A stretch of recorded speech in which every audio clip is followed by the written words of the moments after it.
എല്ലാവർക്കും നമസ്കാരം. ഞാൻ സരിത മഹേശ്വരൻ.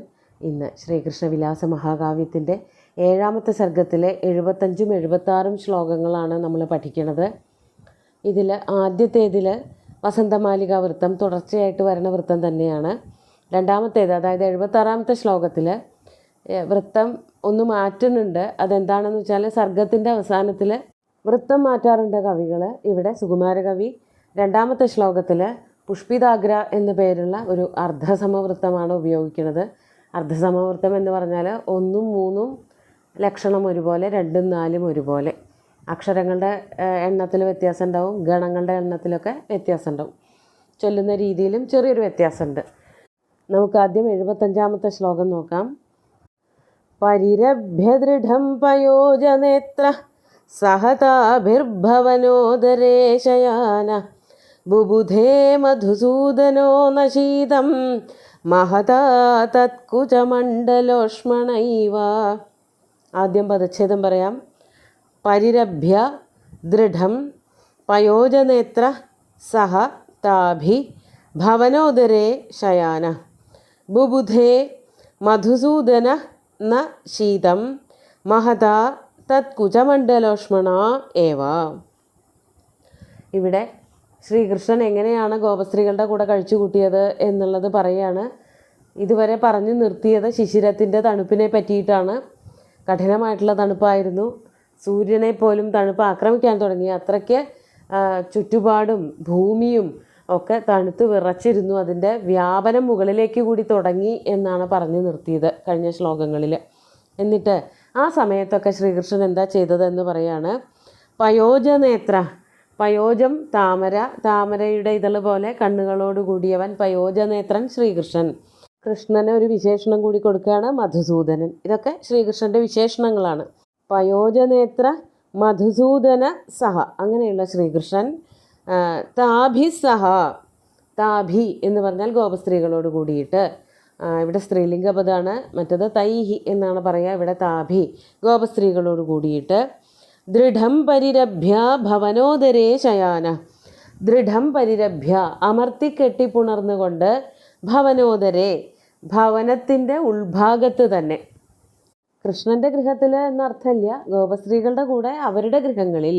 അതാണ് ഭവനോദരേ ശയാന. അവരുടെ കൂടെ വെറുതെ കിടക്കുകയല്ല, കെട്ടിപ്പിടിച്ചാണ് കിടക്കുന്നത്. ദൃഢം പരിരഭ്യ ശയാന, ഭവനോദരത്തിൽ അവരുമായിട്ട് കെട്ടിപ്പുണർന്ന് കിടക്കുന്നവനായിട്ടുള്ള പയോജനേത്രനായിട്ടുള്ള ആ മധുസൂദനൻ ശ്രീകൃഷ്ണൻ. ശ്രീകൃഷ്ണൻ എന്താണ് അറിയാഞ്ഞത്? മഹതാ തത് കുചമണ്ഡലോഷ്മണ ഏവ. മഹതാ, മഹത്തായ അല്ലെങ്കിൽ ഏറ്റവും വർദ്ധിച്ച എന്നുള്ള അർത്ഥത്തിൽ. അതാണ് ഇവിടെ ആ അർത്ഥമാണ് ഇവിടെ പറയേണ്ടത്. മഹതാ തത് കുചമണ്ഡലോഷ്മണ, ആ സുന്ദരിമാരായിട്ടുള്ള ഗോപസ്ത്രീകളുടെ മാറിടത്തിലെ ചൂടേറ്റിട്ട്. അതാണ് കുചമണ്ഡല ഊഷ്മണ ഏവ. ആ ചൂട് ഏറ്റത് കൊണ്ട് തന്നെയാണ് ഭഗവാൻ എന്ത് ചെയ്തത്, അല്ലെങ്കിൽ എന്തറിയാഞ്ഞത്? ശീതം ന ബുബുധേ, തണുപ്പിൻ്റെ കാഠിന്യത്തെപ്പറ്റി മനസ്സിലാക്കാഞ്ഞത്. അപ്പോൾ സുകുമാരകവി ഇതിനു മുമ്പ് മറ്റുള്ളവരെ പറ്റിയിട്ടൊക്കെ പറഞ്ഞു. ബാക്കി ഈ തീ കാഞ്ഞിരിക്കുമ്പോഴൊന്നും പോവാത്തതായിട്ടുള്ളൊരു തണുപ്പുണ്ട്. അത് അവരവരുടെ സ്ത്രീകളുമായിട്ട് കെട്ടിപ്പുണർന്ന് കിടക്കുമ്പോൾ മാത്രമേ മാറുള്ളൂ. അവരുടെ ശരീരത്തിലെ ചൂട് പകർന്നു കിട്ടുമ്പോൾ മാത്രമേ മാറുള്ളൂ എന്നുള്ളത് അവിടെ പറഞ്ഞു. ഇവിടെ ശ്രീകൃഷ്ണനാകട്ടെ ഗോപസ്ത്രീകളുമായിട്ട് പരിരംഭണം നടത്തി കിടക്കുമ്പോൾ, അവരുടെ മാറിലെ ചൂടേറ്റുകൊണ്ട് കിടക്കുമ്പോൾ, ചുറ്റുപാടുമുള്ളതായ അല്ലെങ്കിൽ ഗൃഹത്തിന് പുറത്തുള്ളതായ തണുപ്പിനെപ്പറ്റി അറിഞ്ഞതുപോലുമില്ല. ശീതം ന ബുബുധേ, ശീതം തണുപ്പിനെ പറ്റി ഒട്ടും അറിഞ്ഞില്ല എന്നർത്ഥം. അങ്ങനെ ഓരോ ഋതുക്കളും കഴിച്ചു കൂട്ടി എന്നുള്ളതാണ് അടുത്ത ശ്ലോകത്തിൽ പറയണത്. ആ ഒരു ശ്ലോകത്തോട് കൂടിയിട്ട് 7ാമത്തെ സർഗം തീരാണ്. ശ്ലോകം നോക്കാം. ഋതുഗണമിതി നിർവിശന്നജസ്രം വ്രജവനിതാ ജനസേവിതോപകണ്ഠ അരമത സഹസീരിണാ സശൗരി സുരജനകാര്യവിധാന സാവധാന. ആദ്യം പദച്ഛേദം പറയാം. ഋതുഗണം ഇതി നിർവിശൻ അജസ്രം വ്രജവനിതാജനസേവിതോപകണ്ഠ അരമത സഹ സീരിണാ സ ശൗരി സുരജനകാര്യവിധാന സാവധാന. ഇപ്രകാരം ഇതി, അതാണ് ഇതുവരെ പറഞ്ഞു നിർത്തിയ ആ വിധത്തിലൊക്കെ തന്നെ, ഋതുഗണം നിർവിശൻ, ഋതുഗണത്തെ അനുഭവിച്ചുകൊണ്ട് ആസ്വദിച്ചുകൊണ്ട് അതിലൊക്കെ മുങ്ങി ഇടപഴകിക്കൊണ്ട്, നിർവിശൻ എന്ന് പറയുമ്പോൾ അതിൻ്റേതായിട്ടുള്ള എല്ലാ ഗുണങ്ങളും അല്ലെങ്കിൽ ദോഷങ്ങളുമൊക്കെ ഉപഭോഗം ചെയ്തുകൊണ്ട് എന്നർത്ഥം.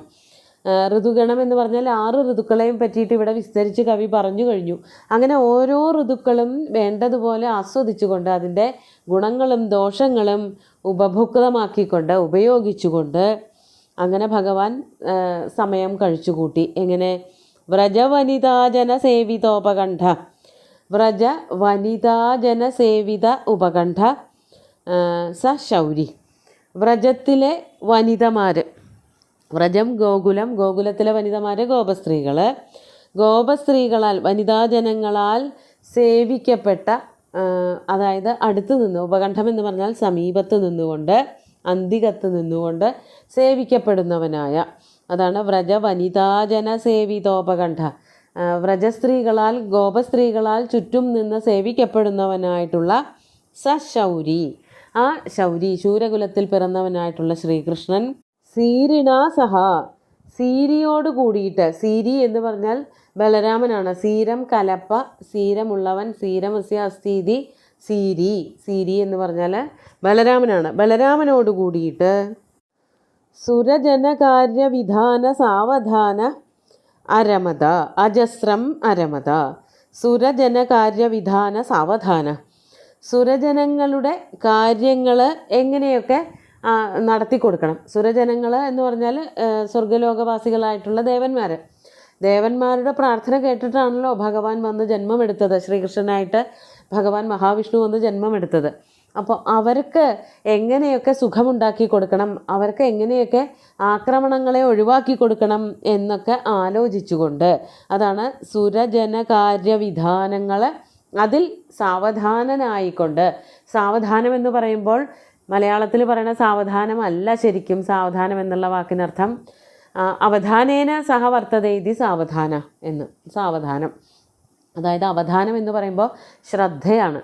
ശ്രദ്ധയോടുകൂടി വർത്തിക്കുന്നവനാണ് സാവധാന എന്ന് പറയുന്ന ആൾ, എന്ന് വിശേഷിപ്പിക്കപ്പെടുന്ന ആൾ. അതായത് ഇവിടെ ശ്രീകൃഷ്ണൻ, അതായത് ദേവന്മാരുടെ കാര്യങ്ങളിൽ വളരെയധികം ശ്രദ്ധ ചെലുത്തുന്നവൻ. നമ്മൾ മലയാളത്തിൽ സാവധാനം എന്ന് പറയുമ്പോൾ പതുക്കെ എന്നുള്ളൊരർത്ഥം കിട്ടാറുണ്ട്. അത് പിന്നീട് വന്നു ചേരുന്ന ഒരർത്ഥമാണ്.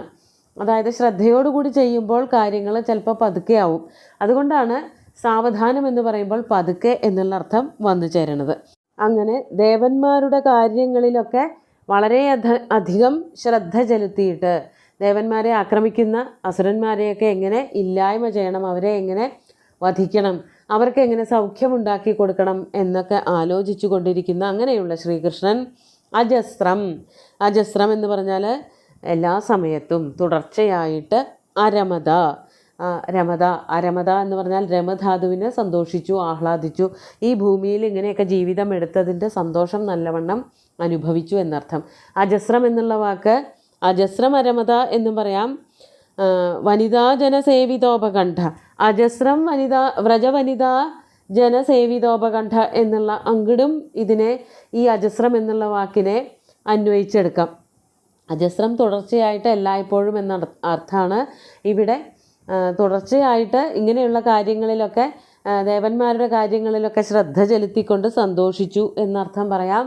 അതല്ലെങ്കിൽ അജസ്രം എന്നുള്ളത് ഒന്നുകൂടി ചേരുക ഗോപസ്ത്രീകളാൽ എപ്പോഴും ചുറ്റപ്പെട്ടവൻ എന്നുള്ള അർത്ഥം എടുക്കുമ്പോഴാണ്.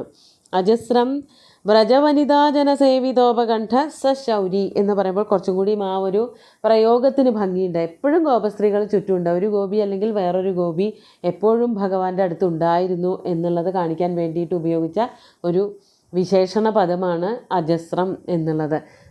അജസ്രം അരമത എന്ന് പറയുമ്പോൾ അവിടെ ക്രിയാവിശേഷണമായിട്ട് നിൽക്കണു എന്നേ ഉള്ളൂ. മറ്റത് ശ്രീകൃഷ്ണൻ്റെ നാമവിശേഷണമായിട്ടാണ് നിൽക്കുന്നത്. അജസ്രം എല്ലായ്പ്പോഴും തന്നെ വ്രജവനിതാ ജനസേവിതോപകണ്ഠ സശൗരി. അങ്ങനെയുള്ള ശ്രീകൃഷ്ണൻ എല്ലാവർക്കും വേണ്ടിയിട്ട്, പ്രത്യേകിച്ച് ദേവന്മാർക്ക് വേണ്ടിയിട്ടുള്ള കാര്യങ്ങൾ ശ്രദ്ധിച്ചുകൊണ്ട് ബലരാമനോട് കൂടിയിട്ട്, ഒറ്റയ്ക്കല്ല, ശ്രീകൃഷ്ണനും ബലരാമനും കൂടിയിട്ട് ഒരുമിച്ചാണ് ഭൂമിയിൽ വന്ന് അവതാരം എടുത്തിരിക്കുന്നത്. അവർ രണ്ടുപേരും കൂടി ചേർന്നുകൊണ്ട് ഭൂമിയുടെ ഭാരമില്ലായ്മ ചെയ്യാനാണ് പുറപ്പെടുന്നത്.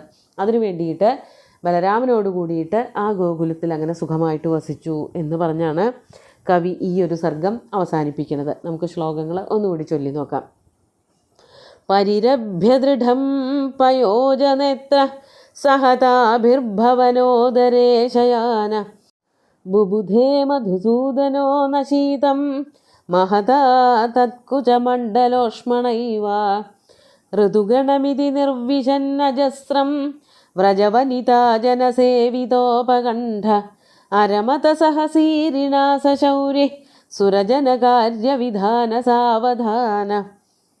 സർഗത്തിൻ്റെ അവസാനം വരണതായിട്ടുള്ള ശ്ലോകങ്ങൾ അത് എല്ലാ കാര്യങ്ങളും ഒന്ന് ചുരുക്കി പറഞ്ഞ് അവസാനിപ്പിക്കുകയാണ് പതിവ്. ഇവിടെയും സുകുമാരകവി അതുതന്നെയാണ് ചെയ്തിരിക്കുന്നത്.